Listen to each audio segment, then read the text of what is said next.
Hi all, welcome and thank you to the Mayor of London, Sadiq Khan. We've just 5 minutes and 5 questions for you today as London earmarks £900,000 to help Hongkongers with BNO visas settle in the capital.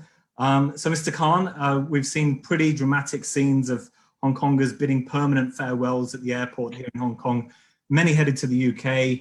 With this wave of immigration, why London? What's your 30-second elevator pitch?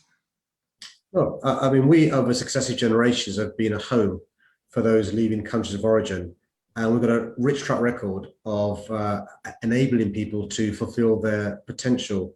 My parents were immigrants, and I'm the Mayor of London. And so when you're choosing a city to go to, my message is London is open. Whether you want to come here to work, whether you want to come here to study, whether you want to come here to live, you'll be received with open arms.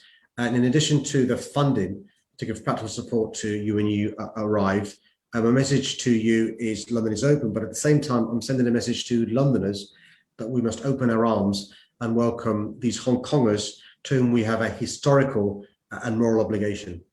Well, you talk about the welcome. We've actually covered recently stories of racist abuse against Hong Kongers in the UK, including actually from the mainland Chinese community there. Should Hong Kongers be concerned? How welcoming are Londoners in reality? Are you tackling this and how? Unfortunately, since January 2020, across the globe, including London and the UK, there has been an increase in discrimination against those from East and Southeast Asia, xenophobia, people using phrases like the Chinese virus. It's really important that we have a zero tolerance towards hate crime, whether that hate crime comes from those sympathetic to the Chinese government or others. And both the Commissioner and I have a zero tolerance towards hate crime. My message to anybody who's at the receiving end of hate crime is please report it. We're working with community groups to give them confidence to report it.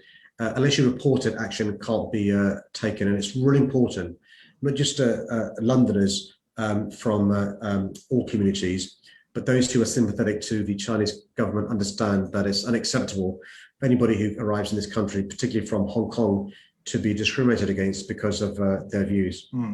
Now, of course, you don't deal with UK policy, but this welcome, Matt, you know, is it really about human rights, or is this somewhat of a cynical measure to attract talent in light of Brexit brain drain? I mean, the UK is seen as pretty unwelcoming to refugees from some war-torn territories, and one lawmaker in the US has said it pretty openly: we want to punish Beijing by taking your best and brightest from Hong Kong. Is this really about the UK economy? No, that's an additional benefit to us from having this talent from Hong Kong. But actually, this is about a historical and moral commitment we have to Hong Kong. It was reached back in the 1980s. I think in 1984. I think what you're seeing is because of the national security law implementation in Hong Kong, Hong Kongers now are seriously thinking about leaving Hong Kong to go and work somewhere else, to study or to live. And I think it's important that the British government is fulfilling the promise made. About that promise, I mean, there are many Hong Kongers left behind. There are many not eligible. There are those who aren't rich or middle class, able to jump on flights, afford these fees. Those born in the colonial era who feel left behind or betrayed by what Democrats say are broken promises in the lead up to the 97 handover. The UK's own Home Affairs Committee in recent weeks has said there's loopholes in this, and that youngsters who perhaps took part in those protests in 2019 should be able to come to the UK, whether or not their parents are on board for that as well.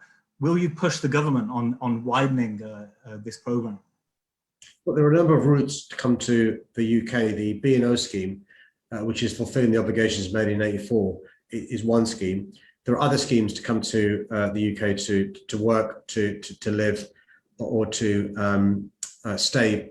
Separately, there is an asylum scheme for those fleeing persecution, those who are being discriminated against because of their political views, to claim asylum, which leads to refugee status and leads to definitely to remain and becoming a British citizen. And we as a country have a good track record in relation to supporting asylum seekers. I've publicly expressed concern about the government's policies in this area. I think they've created a hostile environment. Would you push to expand this for Hong Kongers? I think those Hong Kongers who are fleeing persecution should utilise the asylum route, and message to the government is to not create a hostile environment for those fleeing persecution or claiming asylum, by the way, not just from Hong Kong. I see it in relation to those fleeing persecution and claiming asylum from Syria, from other parts of the globe as well. Finally, in response to any of these measures last year and more recently, the local authorities here, as well as Beijing, will accuse you quite personally of interfering. What's your message to them? What do you make of being told that this is a case of foreign interference by yourself? Well, the British government in 1984 and the Chinese government in the 1980s agreed on a route in relation to Hong Kong being semi-autonomous for 50 years after 97, one country, two systems. And so, that was the agreement reached a number of years ago. Rather than pointing fingers and, accusing other people for interfering, I think people should reflect on what it is that's leading to Hong Kongers wanting to leave Hong Kong. I'm quite clear that London's always been a place that's welcoming from people from across the globe, particularly from those across the globe with whom the UK has a special relationship, whether that's my own parents that came from Pakistan, or we used to be India, or whether it's those coming from Hong Kong. Well, we'll have a report up shortly on this interview. Thank you for joining us, and maybe get some aircon on the underground. We Hong Kongers can't cope without AC. So thanks again, Sadiq. Cheers, Tom. Take care. Cheers. Bye-bye.